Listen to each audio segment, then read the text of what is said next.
That's the one thing about our audience. They always want a new guy to break through the glass ceiling. All you have to do is just be real. Allow me to reintroduce myself. I am the jabroni-beating, pie-eating, trailblazing, eyebrow-raising, talking is done, you're out of your class, no sleep till Brooklyn, The Rock whips your ass. Woo! I wish you and King would quit talking. Welcome to Around the Ring, Episode 9 for this Super Bowl Sunday, February 1st, 2015. I am your host, Dave Brown. Man, what a week. You know, the Northeast gets dumped in snow, and WWE ends up being in the mainstream media because why? They pissed off their fans. As God knows, that Royal Rumble we had on last Sunday was just a white-hot mess. It was so disappointing, and it was disappointing because it should have been phenomenal. It had the potential to be great, and it just wasn't. But we'll get into that. And a few other things. We're going to talk about the Royal Rumble, the fallout with Raw and SmackDown, and we get some of my thoughts on the canceled WWE Network hashtag that was going on. Also, there was a segment on Wresting Soup this week that I thought was really poignant. I'm going to play it a little bit later on and then talk a bit about that. I actually talked about this yesterday on the Finding Common Ground show here on the Spark Radio Network and K98Talk.com. I joined Ricky Robinson and new temporary co-host Bryce. And Bryce, forgive me for forgetting your last name. He's the host of Opinion Nation News, or Opinion Nation, I think is that. Damn it, I've slept since then, so forgive me, guys.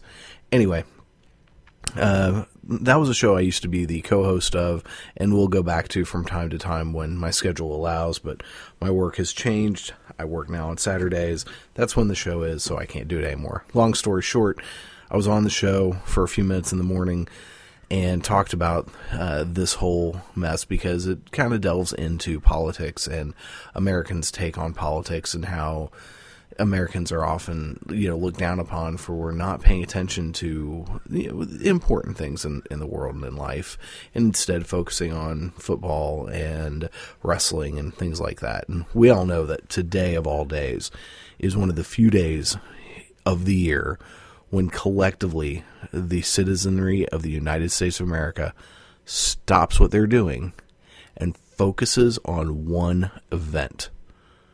No, it's not the election of a president. No, it's not a big news item. It's the Super Bowl. Every year, people obsess about the Super Bowl. And you know what? I don't care. I'm not a fan of football, more so because of the fans of football, but that's a whole other story. I don't have a bone to pick in this match this year. Game, but if it's going to come down between a team that is probably filled with cheaters and corporate whores versus a team from a state where you're allowed to smoke pot, I'm going with Seattle. So good luck to the Seahawks. I won't be watching because I just don't care.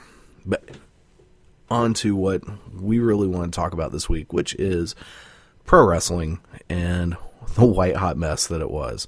So, the Royal Rumble pay-per-view. There were essentially three main things, I think, in this pay-per-view worth talking about.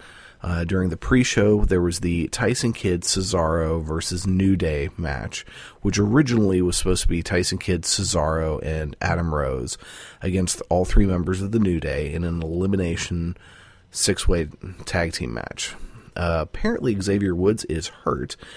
So it was a traditional tag team match with Kofi Kingston and Big E of the New Day against Tyson Kidd and Cesaro, with Adam Rose in their corner along with Natty and the Rosebuds in the bringing them on down to the ring.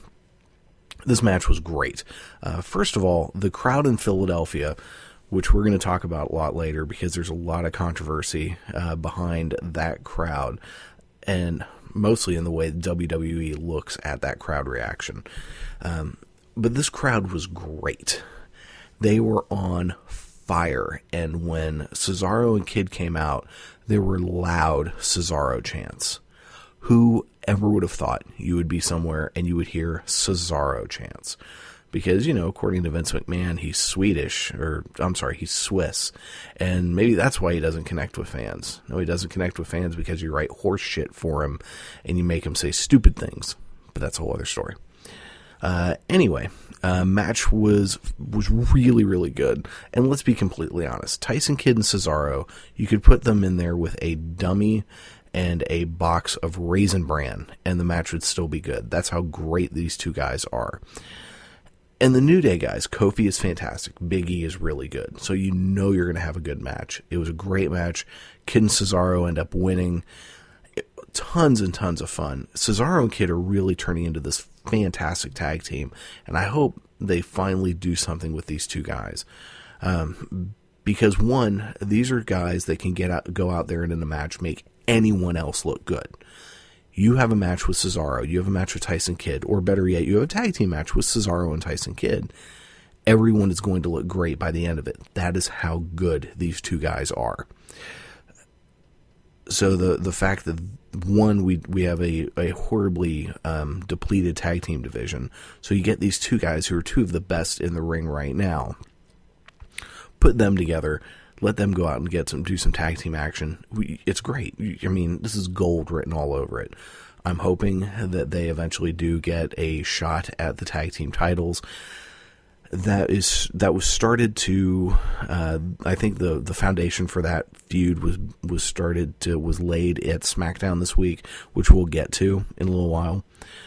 But this was a lot of fun, and to see a crowd go apeshit for Cesaro was fantastic, because as far as I'm concerned, Cesaro is the most underutilized person on the roster. And that's a pretty bold statement, because you have a roster that has Tyson Kidd, Cesaro, Dolph Ziggler, Daniel Bryan, and these are just, four guys off the top of my head that are just phenomenal wrestlers.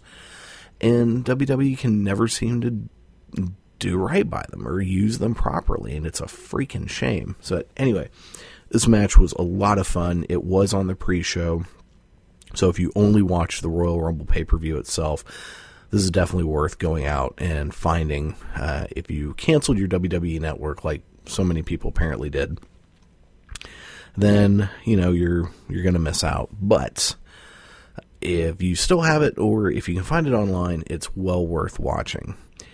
That brings us to the true, honest-to-God treat of the entire night. The triple threat WWE World Heavyweight title match. Brock Lesnar defending against John Cena and Seth Rollins. Just saying this match was great really doesn't do it justice. This match was effing fantastic. This was a great three-way match, triple threat match. This was as good as that triple threat match last year on SmackDown with Cesaro, Tyson Kidd, and Dolph Ziggler, which was one of my favorite matches of the year last year. It was pretty much as good as the Daniel Bryan WrestleMania 31 Batista Randy Orton match, which was great. In fact, I think it was actually better than that match. This was a fantastic match. And what was great about this match what was great about this crowd in Philadelphia, I loved this crowd. They were on fire, and Philadelphia being the home of ECW, this is what you're going to, call, this is a smart crowd. I'm doing my air quotes, which you can't see. This is a crowd full of marks. This would be a smart mark or a smart crowd. Those, to me, are the best kind of crowds, because these are the hardest of the hardcore fans. These are the people that went to ECW shows. These are the kinds of people that are going to shows at Full Sail University for NXT and are going, bonkers every time Sami Zayn hits the ring. These are my kind of fans. These are people that are many times longtime fans. They're fans that I think understand the ins and outs, and they don't just sit back and say, oh, well, who's WWE telling us to like? I guess I better like this person. No, that does not happen. First of all, Seth Rollins treated like a babyface and really wrestled the match like a babyface. He was fantastic. John Cena comes out, and obviously we get boos because in any city anymore, John Cena gets a ton of boos. But to make it even more special, when his song is playing in that first, the opening parts, the da-da-da-da, we get the John Cena Sucks sing-along, which I love. Nothing against John Cena. You know, I think he's overrated, but he's good at what he does. But this was fun. Anytime he comes out and crowds are chanting that or singing that, and the look on his face was fantastic. So really, John Cena was the heel in this match. Brock Lesnar comes out. Brock Lesnar, the week before on Raw, was really in full-blown babyface mode. And he wrestled like a babyface in this match. And there was so much back and forth, so many great spots. One of the best moments was when Seth Rollins did a diving elbow off the top rope onto Brock Lesnar on the Spanish announce table. It was so cool. And then toward the end of the match, a really good long back and forth between Rollins and Cena. Rollins hit a curb stomp. Cena, of course, powered out because that's what Superman Cena does. And then Rollins goes and hits him with a Phoenix Splash, and it was so pretty to watch. As amazing to watch as Adrian Neville's Red Arrow is, Seth Rollins doing this Phoenix Splash was just as pretty. He hits the splash, and right as he hit it, and he kind of bounces up from the splash, immediately Brock Lesnar's in the ring, throws him around. German suplex, tears everybody up. There's a real good exchange between Lesnar and Rollins. Rollins hits him with a briefcase a few times, and Lesnar grabs him out of nowhere, hits the F5, gets the win. Hell of a match. Crowd going nuts. I mean, this crowd was in the palm of your hands. And if I was a promoter, this is the kind of crowd I would want every single night. These people were buying T-shirts. They were making signs. They were going berserk. They were passionate about the product. They're passionate about what you were selling them. Obviously, they're passionate enough to spend the apparent buttload of money it was for tickets for this show. They were going nuts. And at this point, the place is absolutely about to crap itself. And that's when the WWE creative, Vince McMahon, whoever, whether on purpose or not, decided to take a huge fat dump right in the face of the fans. The Royal Rumble starts out. We get The Miz comes out. I'm like, why the hell is The Miz coming out, number one? Then we get R-Truth. And I'm thinking, what the hell is this? Why in the crap are these two guys the first two? But anyway, so they start going. Person number 3 to hit the ring, one Mr. Bully Ray. Yes, Bubba Ray Dudley has come home, not only to the WWE, but to Philadelphia, where he's spent many years as part of ECW. The crowd went nuts. And it was good seeing him back in the ring. I mean, he can still go. He had a great run in TNA. But he came out in all of his Bubba Ray glory, looking like not a day had passed since whenever the hell it was that he left. And it became painfully obvious why R-Truth was in there, because R-Truth got to play the part of Devon as basically being the token black guy there to play Devon's part. The match went on. Bray Wyatt got in and was on fire. Bray Wyatt was just dominating for a long time, and a couple times he was alone in the ring and like, where are people? And it was really good. I mean, they really booked him to look strong. Daniel Bryan came out number 10 to ovations galore. The crowd loves this man.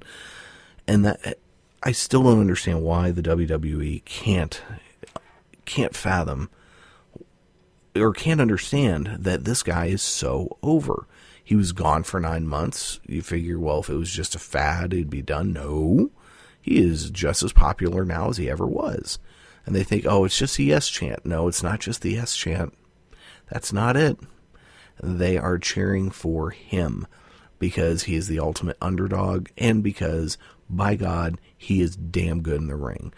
Same reason why people cheer Dolph Ziggler, because that man is phenomenal in the ring.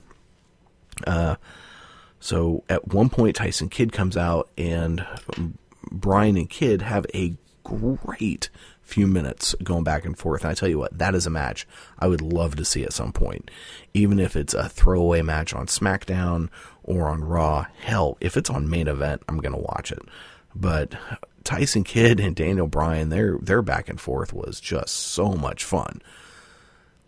Let's fast forward about 10 minutes, and Daniel Bryan is booted from the ring. And not even an epic way. He is just knocked out by Bray Wyatt. And it kills the crowd. I've never seen, in one moment, a crowd going from being hot as hell, bonkers about what's going on, to dying. The crowd died. And everything and everyone else from that moment on was shit on. And most of the folks didn't deserve it, man. The individual wrestlers that got booed as they came out didn't deserve to get crapped on the way they did, but they did. There were two exceptions when Dean Ambrose entered, and then at the very end when Dolph Ziggler came in at number 30, and that livened the crowd up. Unfortunately, both of these guys were eliminated rather quickly by the Big Show and or Kane. Yes, that's right. The Big Show and Kane. Two guys that have been around the WWE for damn near 20 years, if not more, who we've seen, who've had amazing matches in the past, who are at this point are just old and need to go away. Not because they're old, but because, by God, there's nothing else for us to see with you guys. We have seen it all before. We don't need any more, for fuck's sake. Jesus Christ, man. Seriously. So, yeah. The best moment at the end is, and there's a lot of minutia in this match I'm not getting into. There were some really cool moments with the Wyatt family members. But really, the main gist of it is the match died. The crowd was killed when Daniel Bryan was eliminated. And it was ugly from that point on. But right at the end, it comes down to the final, what we think is the final three of Roman Reigns, who got completely dumped on the second his music hit, Kane, and the Big Show. Roman Reigns eliminates them. The bell actually rings, but no music hits. Kane and the Big Show get back in the ring and just start annihilating Roman Reigns. That brings out The Rock. And this is the most lukewarm reaction to The Rock I've ever seen. Because that's how pissed this crowd was. The Rock, the single most electrifying person ever in sports entertainment. The one guy who is guaranteed to make a crowd go, holy crap. His music hits. He comes out. He helps Roman Reigns finally take care of Kane and the Big Show. And when that happens, there's this gigantic chant of "We want Rusev." Because Rusev was still in the match. He had slid under the ropes and was outside for a while. this crowd literally is screaming, "We want Rusev." Rusev gets in the ring. He gets hit by a spear and thrown out. Roman Reigns wins, and the crowd boos. The Rock tries to help Roman by giving him the endorsement and raising his hand. Nope. Crowd hates it. Booing. Booing like sumbucks. I watch this, and maybe it's sad that I let it bother me, but I was truly pissed all Monday, because I actually watched the show on Monday. I was trying to watch it on Sunday night, but for some reason the WWE network was, and it might have been my internet connection or whatnot, but I would get audio but no video, which sucked. But, I'm a patient guy, and I stayed away from spoilers, stayed away from the internet. So, no cat. Sorry, guys. One of my cats is trying to climb on something he shouldn't. Good boy. Anyway. Crowd's dumping on. Yeah, Roman Reigns. So, my initial reaction was absolute disappointment. I was pissed all day Monday. All day. I got into a pretty lengthy discussion on via the Facebook with a friend of mine who is a good friend of mine. He's a casual fan of wrestling at best. He's gotten into it off and on over the years. He really liked CM Punk and kind of stopped watching last year when CM Punk quit. Liked Daniel Bryan, but as we were discussing, he's like, yeah, I'm kind of tired of Daniel Bryan. I'm glad that Roman Reigns won. I was like, what? Like, what about the crowd shitting on him? And he's like, oh, I didn't even notice that. I was like, how could you not notice the crowd taking a ginormous shit all over Roman Reigns' face? I mean, it's diarrhea poopies on the man. How could you not notice it? Well, he was like, well, I was doing other stuff at the same time. And I've kind of realized over the years that my good friend is the epitome of a casual fan. In a lot of ways, whoever the big baby face is of the moment, with the exception of John Cena, he kind of likes. When the Shield were heels, he didn't like him. When the Shield collectively turned babyface, he started to like them. He was happy to see Roman Reigns win the Royal Rumble because he is tired of Daniel Bryan. And it's just little things like that make me think, okay, this is the guy that the WWE is clamoring for. This is the kind of fan that watches half-assed, pays attention occasionally. And when they do, they do whatever is being served at that moment is what they buy, is what they get into. And there's nothing wrong with that. I'm not insulting my friend at all. Steve's a great guy. We just look at wrestling completely differently. I'm far too passionate about it, and he just doesn't care. And there's nothing wrong with that. But for a long time, people have known that the WWE wants the casual fans. They live and die by the casual fans. And that is a mistake. The WWE needs to be taking care of their hardcore fans. The IWC, for lack of a better term, the Internet Wrestling Community. These are the people who are going to continuously and do constantly and consistently watch your programs, buy your stuff. Why would you want to piss those people off? Why, if you're a company that has a product that has a core group of customers, why would you want to do anything to intentionally piss them off to the point that they could stop being your customers, to the point where you're probably going to lose a decent amount of people? Now, the masses aren't always right. Sometimes the masses need to be told, no, you need to shut the hell up, and here, we're going to do this instead, because this is a better idea. This is not one of the cases. And hardcore wrestling fans are not stupid. They understand the product, they understand the industry, and they know when they're being force-fed something.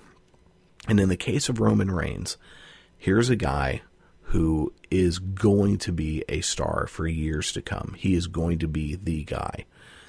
But he's not ready yet. And I think a lot of that has to do with the way that he's been booked. He had times back in NXT long ago when he was a heel and he was great. He did an interview this week with Sam Roberts, and he just came off as a grade A D-bag. And they need to roll with that. Apparently he's a nice dude. You know, he's a dad. He's real good to his daughter. But there's definitely an arrogance there. And they need to run with that. And they need to turn this man heel. And that's the only way to save his career in the long term. Because if they're trying to turn him into John Cena 2.0, it's not going to work. Because he's not John Cena. So don't insult him that way. Don't make him John Cena. Let him be Roman Reigns. Let him be him. But let him be the arrogant prick that apparently he is.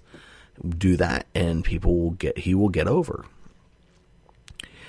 And at this point, people have turned on him. The crowds have turned on him, and it's going to get ugly between now and WrestleMania. And hopefully they've got some good ideas in mind, but we'll see. Speaking of people being pissed, that really brings us to Monday and everything that happened on Monday. So, well, one, there's a massive, massive snowstorm out in the Northeast, which really hit Connecticut. And the Monday Night Raw was supposed to be in Hartford. It was canceled. First time Raw has ever been canceled, other than the day after Chris Benoit died. And they canceled Raw to have a remembrance to him. Which hindsight on that is, Anyway, this is the first time Raw has ever been canceled for weather, so it was canceled. And it was a good thing that it was canceled. Because they were actually able to do something decent with Raw and salvage some of what they had. But we'll get into Raw in a minute. Because I really want to talk more about the fan reaction. So, for 56 hours straight, hashtag cancel WWE Network trending on Twitter. Much of that time, the number one trend. Time Magazine's doing stories about this.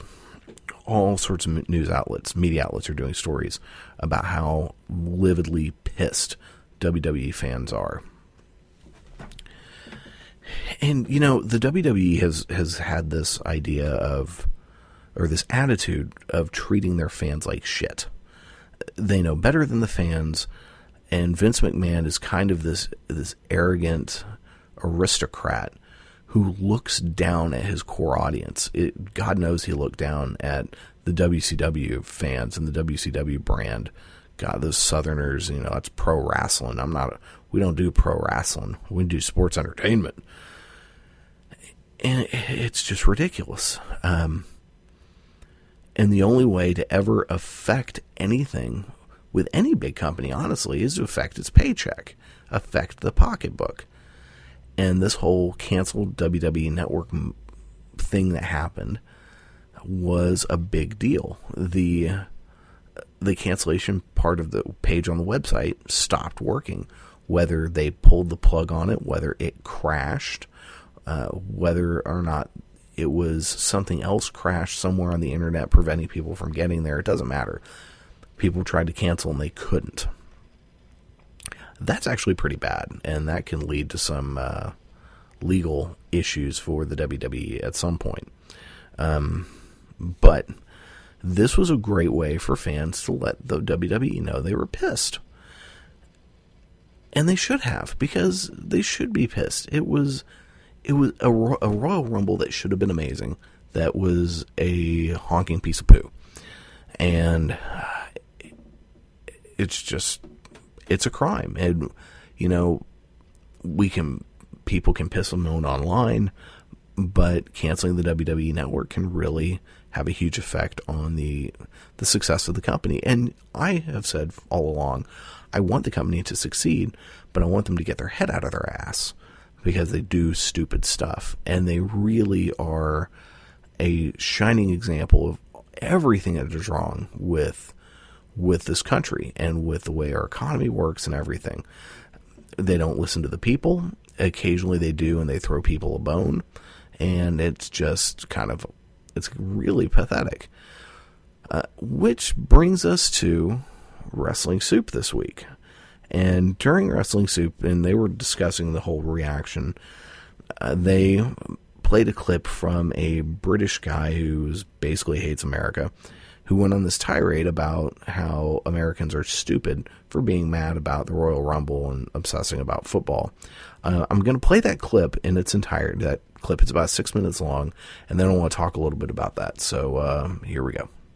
But supposedly, yeah, there was riots in the streets, is the way it was being portrayed. You even had fucking InfoWars. Alex Jones' network of people, InfoWars, were fucking talking about it. They had some xenophobic British guy on there shitting all over America for being angry about the Royal Rumble, but not being angry about the fact that Yellowstone River has carcinogens in the water or some shit like that, you know? Well, we're just... Listen, somebody's got to break it to this guy. We've already adapted to the fact that the planet is polluted. Yeah. I mean, for Christ's sake, how many people do we have on TV sitting there going, oh, climate change isn't real. Everything's fine. Our food's not fucked up. You know, it's perfectly normal that MIT scientists are reporting that by 2025, literally 1 in 2 children will be born with a birth defect or autism. That's normal. Yeah. It has nothing to do with our food. Yeah, you know, we've adapted to that. But you know what? Son of a bitch, if you let our undeserving, handsome Samoan win the Royal Rumble, we got to get pissed. Well, let me go ahead and play this for everybody. It's fun. All right. Americans nationwide are rising up in unison to boycott a large corporation as a backlash against what they see as a grave injustice. Unfortunately, that corporation is the WWE, and the grave injustice is the Royal Rumble result. Under the hashtag Cancel WWE Network, wrestling fans are expressing their fury at the scripted result of a soap opera, namely the early elimination of fan favourite Daniel Bryan during last night's pay-per-view event. The hashtag soon went viral and began trending on Twitter. Wrestling fans cancelled their subscriptions en masse. There were calls for demonstrations outside WWE headquarters. Fans leaving the event at the Wells Fargo Center in Philadelphia staged protests and blocked cars. And all this over the scripted result of a wrestling match. There are corporations committing actual injustices on a regular basis, yet their actions don't attract 1/10 of the vitriol we're seeing being directed at the WWE for a wrestler being eliminated from the Royal Rumble. Biotech companies are about to release millions of GMO insects in Florida. Yellowstone River is currently leaking carcinogenic chemicals throughout the Yellowstone area.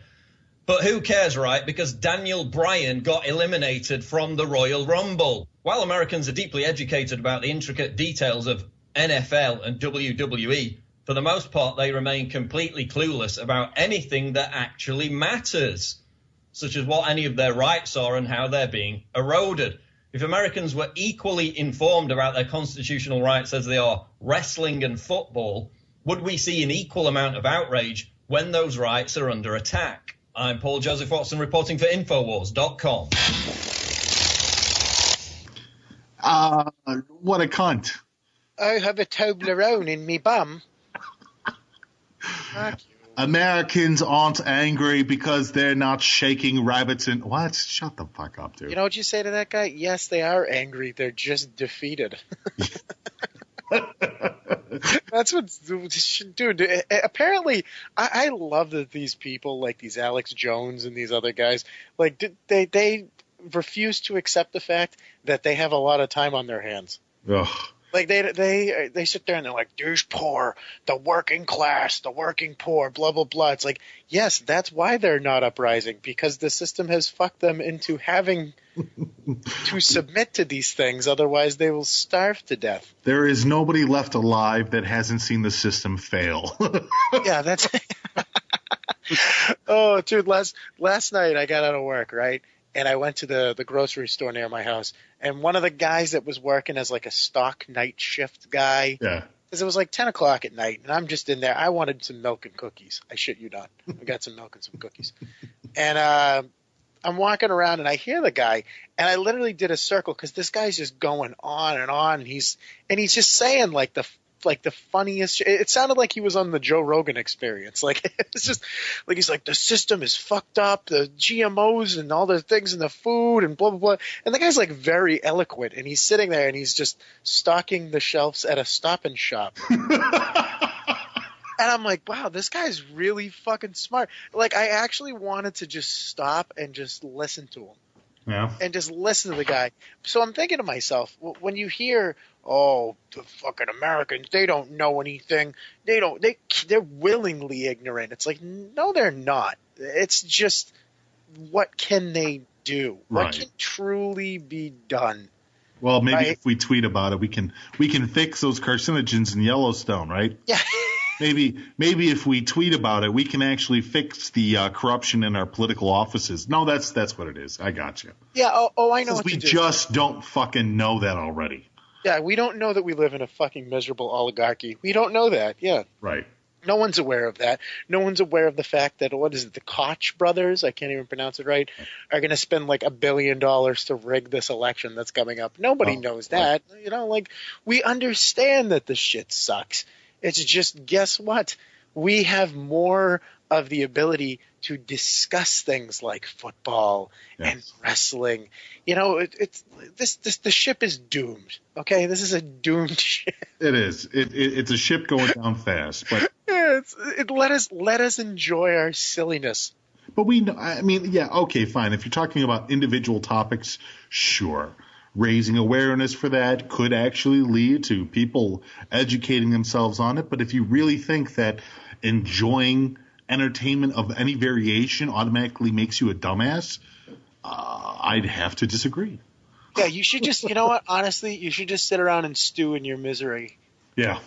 That's a way better, instead of sitting there and saying, instead of going, hey, I'm going to root for my favorite sports team, you should instead just go, oh, the world is a terrible, rotting fucking corpse full of terrible people that are selling away. Yeah, that's a way smarter, better thing to dwell on. Okay, that was Anthony Missionary Thomas and Joe E. Numbers from the Wresting Soup talking about this Alex Jones guy and his reaction to the Royal Rumble and all of his reaction to the fan vitriol about the Royal Rumble. And the guy was just an a-hole. The funny thing is, when I first heard that, I was kind of listening to it going, yeah, he's kind of right. Americans are kind of stupid. They do pay attention to stuff like football a little too much. And that's actually one of the things that's always driven me crazy about football. It isn't the sport. I mean, the sport can be entertaining enough. It can be fun. In fact, if I'm going to watch football, I really prefer to watch high school football because those are kids just out having a good time. But with football, what has always driven me crazy is you have these people who can recite 30 years worth of football statistics. People who can ramble off about, some no-name player that no one gives two poops about. People that call into talk radio, sports talk radio shows and say things like, well, had we just done blah, blah, blah, blah, blah, or, man, our team sucks this year and we should have done this. It's like, I'm sorry, do you have a jersey that you didn't buy from a store from the shirt? Do you have a badge that says you are part of this team? If no, then shut the hell up with this wee crap. Man, that irks me to no end. But, you've got these people who know all of this about football and have no idea who, say, the Secretary of State is, or who the governor is, or the lieutenant governor. I'll forgive people for not knowing their state senators, their state reps. I don't know who my state senator is. I always have to look it up. And actually, I don't even know who my state rep is right now because his predecessor was such an idiot and this guy hasn't done anything to become known. But that would actually, that drove me crazy.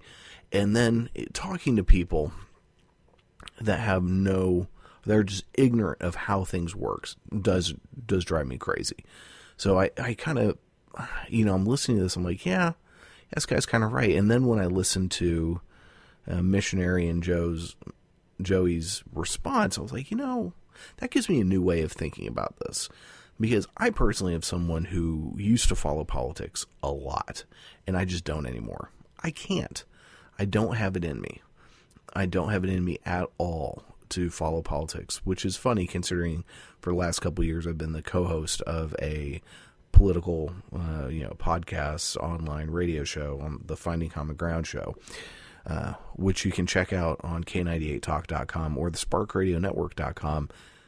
It is quite good. You should listen to it. Anyway, I used to write about politics on my blog for a long time. That's actually how it started. And I've had all these arguments. I've gotten angry, and I just can't do it anymore. And it's kind of like Joey said, it's, I feel defeated because there's nothing that I can do. I pay enough attention to know what's going on. I understand how the system works. I'm not ignorant of that, but I don't pay attention to the minutia. I don't pay attention to the speeches. I occasionally will turn on, talk radio. I do enjoy NPR, and I will turn it on from time to time in the car, especially if I'm in the mood to not listen to music and don't have a podcast at the moment. Thankfully, my favorite shows are pretty good at keeping me entertained and with stuff to listen to. Thank you, by the way, to Wresting Soup, Solomonster Sounds Off, and the Don Tony and Kevin Castle Show, my 3 favorite shows out there for every week, entertaining the heck out of me and inspiring me to try my hand at this mess. Needless to say, this is nowhere near as good as those shows. And if you are listening to this and have not listened to any of those shows, you really should, because they're freaking great. But back to this whole point. I'm listening to their arguments. I'm realizing, you know what? Yeah, I can't sit back and have ill feelings toward people who just look at the situation and go, you know what? Screw this. I can't do anything. Instead of sitting here and wallowing in anger or sorrow, I'm going to pay attention to something that gives me enjoyment. That is more power to him. That's what I've done. I've made this realization that the only thing I can do in life, the only way I can affect the future and make a better world, is to be a good person and to try to instill those values into my kids and hope that has a ripple effect and goes outward and changes the world. Is really, at the end of the day, that's the only way it's going to happen, because the thing that we need more than anything else in this world is compassion and empathy, and we don't have it for our fellow man and woman and child, and we need that. And that is, to me, that's more important than everything else, because if we're truly compassionate toward one another, if we care about our fellow human beings, we're not going to screw people over. We're not going to do dastardly things. We're not going to lie, cheat, and steal. So it all takes care of itself. So I kind of look at this. They're kind of 2 types of people. They're the type of people that throw up their hands and just say, I can't deal with this. I understand what's going on. I know what it is. I can't deal with it. I'm done. La la la la la la la. I'm not listening. And they do that for their own sanity. Those people, I'm one of those people. I am right there with you 100%. Then there are people that are just ignorant. And admittedly, these are the people that frustrate me. I was at work last week or so, a couple weeks ago maybe, and one of our customers came in and was asking about the job requirements for someone who is a state legislator. And one of my coworkers started looking that information up, and there was, when I walked into it, they were discussing what the difference was between a member of Congress and a legislator. And I had to stop. And I had to really bite my tongue to not come off as a sarcastic ass. And, to be fair, my coworker was looking at Wikipedia, which can be a bastion of bullshit. But he was saying, according to this, they're different. I'm like, no. Legislators are members of Congress. They write laws. That's what members of Congress do. That's what senators do. That's what representatives do. And I'm having this discussion. I'm realizing, truly talking to these two individuals, they don't understand at all how the system works. They don't understand the three branches of government at the state level. They probably don't understand it at the federal level. They don't get it.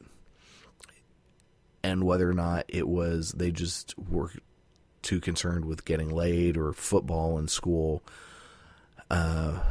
they just didn't care. They had other things going on. I don't know. But admittedly, it's that kind of thing that irks me. Now, not knowing all of their situations, maybe they had to work in school, and school wasn't something that their parents said was important. It wasn't important to learn these items. And that's what irritates me, is the people who are just so unbelievably ignorant that they just don't even know any better. And that does bother me. But, going back to, are you going to wallow or are you going to do something you enjoy? I got to go do something you enjoy. So, okay, end of rant. Well, let's get away from the seriousness, because that was just too deep, and I need to talk about something else, which takes us to Monday Night Raw. So WWE decided to do Raw from WWE World Headquarters, which is a great idea. And they did sit-down interviews with Seth Rollins, Brock Lesnar and Paul Heyman, Roman Reigns, Daniel Bryan, and then at the end, we had a Reigns-Lesnar-Heyman interview. And it was fantastic. The whole thing was great. It just really worked. And it was one of the best Raws in a long time. They also replayed the Royal Rumble itself and the Triple Threat World Title match. In this, there were some great interactions. Seth Rollins was being interviewed, and then they, at the end of it, said, Brock Lesnar's coming up next. And Seth said, well, I'm just going to wait for Brock. And Brock came out, and Brock said, you're sitting in my chair. He's like, oh, this chair? He gets up, he starts to wipe off the chair, and then just knocks it over and walks off. And it was such a nice little FU to Brock Lesnar. Brock just stands there, kind of just laughs, and it was a great moment. And then during the Lesnar-Heyman interview at the end, I think it was Byron Saxton. It was either Saxton or Michael Cole was doing the interview, and said that, we're going to be talking to Roman Reigns later. And Lesnar was like, oh, really? Well, I think I'm going to stick around. I want to meet this guy. Great moment. Daniel Bryan did a really good interview where he talked about how the Royal Rumble's all on him. He did a good job. He kind of buried Roman Reigns and built him up all at the same time. It was really good. Daniel Bryan's just awesome. And apparently he's a guy who just comes in, is happy to do his job, and doesn't push real hard. And that's kind of good, and that's kind of bad. In a way, he's a dream employee. But he's getting shafted by this company that knows they can do whatever they want to him, which sucks. Then the show ended. Roman Reigns comes out to do this interview. Brock Lesnar and Paul Heyman come out. Paul Heyman asks Michael Cole if he can conduct the interview. Talks about how he respects Roman, he knows his family, yada, yada, yada. Ends with a stare down between the two. One of those firm handshakes that is just real aggressive. Two alpha males staring each other down. Good stuff, man. What this did really well, this whole episode, is it gave Roman Reigns a chance to stand up and say, hey, I deserve this spot. I'm going to take advantage of it. And it really started to build story between him and Lesnar. At some point, I think Reigns really needs to turn heel.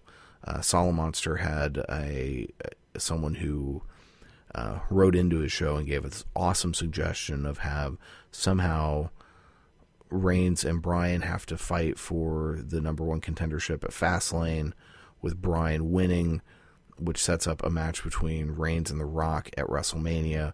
Bryan has his match with Brock at WrestleMania. Bryan goes over. Reigns attacks Bryan, and then you've got Reigns-Bryan as a feud going forward. Really good idea. Reigns needs to turn heel desperately. That's probably not going to happen, but I could see something along the lines of Paul Heyman turning on Brock Lesnar, which turns Brock Lesnar face and turns Roman Reigns heel.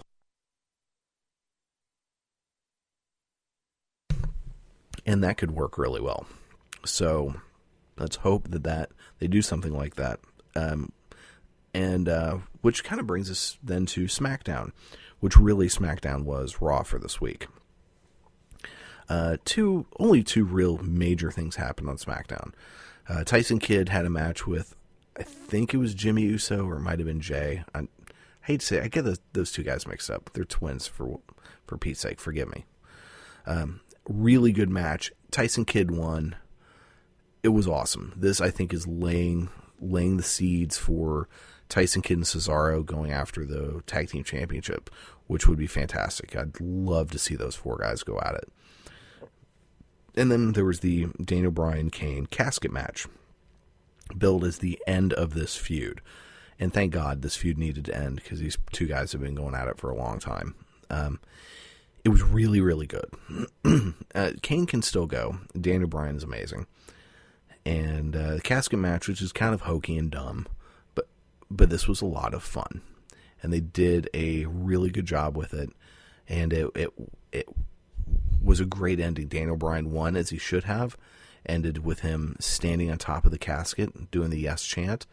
It was a great way to go off the air. And WWE really dodged a bullet with a storm, and having the crowd wait until Thursday to do the live SmackDown show and not be in full pissed off mode right after the Royal Rumble was a blessing for them. And I think it's going to give them a chance to really do something different with the story, and I think that's going to be a good thing. So yeah, that was WWE this week. We're going to talk about NXT, and then we're going to get out of here. So NXT this week, another, what can we say, amazing show. Every single week, NXT is awesome. The main things that come out of this week's show, Adrian Neville and Tyson Kidd had a match in round one for the number one contenders tournament. Well, as we've already established earlier in the show, I'm a big Tyson Kidd fan. This was great. These two guys go for it. They have great chemistry. Excellent match. Couldn't ask for anything better. Adrian Neville gets the win. I actually thought Tyson Kidd might go over. It would have been nice to see Kidd get a victory over Adrian Neville. But it was a great match. Then we had Baron Corbin and Bull Dempsey in their rematch from the, week before? Yeah, it was a week before. And it was good. It was, it was only a couple minutes. Baron Corbin won again, as he should. The real takeaway of this is after the match, there's a backstage segment. Baron's getting interviewed about facing Adrian Neville, and he's kind of no-selling Neville. And then Bull Dempsey interrupts. This man will not give up. I swear to God, he will not give up. But he interrupts and says, you know what? You've gotten lucky twice. It's not going to happen a third time. Corbin just looks at him, shoves him in the face, and walks off. So my guess is next week we are going to have the Adrian Neville Baron Corbin match, because we've got 2 weeks until TakeOver. At TakeOver, I'm assuming we're going to have the number one contender match. So whoever wins in the two round twos will go on. So round two, as it stands right now, is going to be Finn Balor against Hideo Itami, and then Adrian Neville against Baron Corbin. I suspect the Adrian Neville-Baron Corbin match will end in a fuck finish. Thank you, Solid Monster, for letting me borrow that terminology. Bull Dempsey is going to interfere, somehow costing Corbin the match. Maybe disqualification, count out, something. I don't know. Neville will win. We'll go on. I have no idea what's going to happen with the Hideo Itami Finn Balor match. That's just going to be unreal. I'm guessing that Balor's going to go over, but I don't know. I mean, you really think about it. You've got with Balor, with Itami, with Neville, with Sami Zayn, you've got, and Kevin Owens, you've got 5 guys you could build a promotion around. And, you know, this is something I've been thinking about lately. If I had the money to build my own promotion, and I could pull people from WWE, from Ring of Honor, from TNA, from NXT, who would I pick?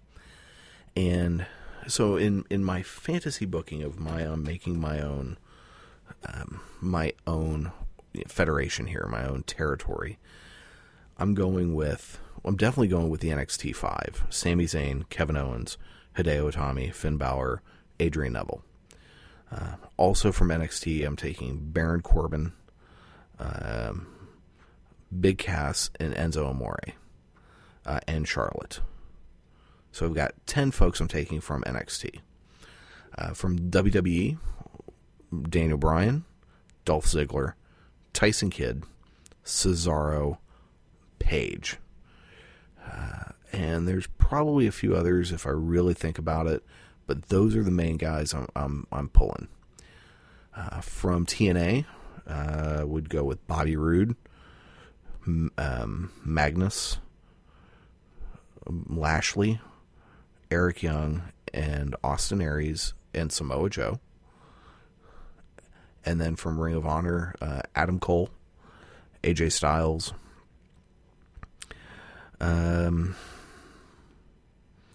Cedric Alexander, maybe Jay Lethal, the Young Bucks, and also from TNA, the Wolves. And that would be amazing. Can you imagine that roster?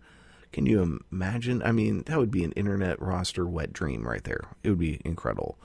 But of all of the organizations I've listed, I picked the most from NXT because really that's where the best talent is. And on February 11th, on the next NXT TakeOver event, we're going to see that really shine through. And if you cancel the WWE Network, well, if you have Hulu Plus, you're going to be able to see the event because NXT is on Hulu Plus. But the WWE Network is worth it for NXT. And it's definitely going to be worth it for this next NXT TakeOver event. Because that takes us to the last main event thing that happened at NXT this week was the Sami Zayn, Kevin Owens contract signing. So we have William Regal in the ring. He's been a great GM, by the way. We have Regal in the ring with a table and a contract. Sami Zayn comes out. Kevin Owens comes out. And Regal says, "You're not touching each other." He says, "This is not going to turn into what every other contract signing in the WWE turns into. So if you get into a physical altercation, this match does not happen." And so they don't get into anything. Sami Zayn signs a contract, passes it over to Kevin Owens. Kevin looks at it, backs up and says, "This says non-title. I want to fight, but I'm here to become the best. And in order to do that, I need that title, and so I can better provide for my family, my kids." And says, unlike Sami, this isn't personal. This has never been personal. It was a great, great bit. William Regal tells him, "Look, you knew going into this wasn't going to be a title match. You haven't been here long enough." And Sami Zayn interrupts, says, "Just give it to him. He's not going to stop. Just give it to him." And I think it's kind of sad that they're doing it as a title match. I was liking the idea of that being a non-title match, but that's okay. So we get a title match. Regal amends the contract. Kevin Owens signs it, proceeds to chuck the pen into Sami Zayn's face, and leaves the ring. It was just incredible. I mean, really, the talent in NXT. Kevin Owens, amazing. Sami Zayn, amazing. Why these guys weren't in the main roster 5 years ago, I don't know. But that's where we are. And, I got to watch a little bit of Lucha Underground this week, not a whole lot, so I'm a little bit behind on that. I tried watching TNA, and aside from the guys that I mentioned, who I really like, there's something I can't watch TNA. I don't know what it is. And it's not the announcing because, Tenay's not there anymore, thank goodness. Or at least not on the show and not on Impact. But I tried, and I couldn't do it. But that is it for this week. Hey, we appreciate you listening. Make sure to check us out online at... crap, I just forgot the web address. How sad is that? My own freaking show. Oh yeah, it's aroundtheringok.wordpress.com. Also on the sparkradionetwork.com/aroundtheringok. We're building a new site there.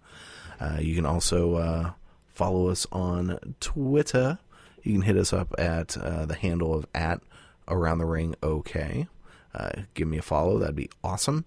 You can like us on Facebook at facebook.com/aroundtheringok. And if you have any questions, comments, or suggestions, I would love to start having a mailbag segment, but haven't gotten any questions yet. But if you have any, send them to aroundtheringok@gmail.com. I promise I won't bite. Around the Ring OK is a proud member of the Spark Radio Network and the K98Talk.com families. Make sure to check out all of the cool shows on both sites. Lots of political stuff. If that's not your thing, that's okay too. You can just come back and listen to this. So that's it for this week. I hope everyone has a safe day. If you're a Super Bowl fan, hope you enjoy it. It is tax season, so start doing your taxes. I actually have to go back and redo mine because I forgot I worked someplace for like 2 weeks and I just got a W-2 form from there. You know what my thoughts on that are? Balls. So, have a good week. Stay safe out there. Be careful. And as a great Jerry Springer used to say, take care of yourselves and each other. You've been listening to Around the Ring on the Spark Radio Network. All you have to do is change your point of view. And Bowling. Austin 316 says I just whipped your ass. Bam! Woo! This sucks more than anything that I've ever fucked before. What? It's for charity.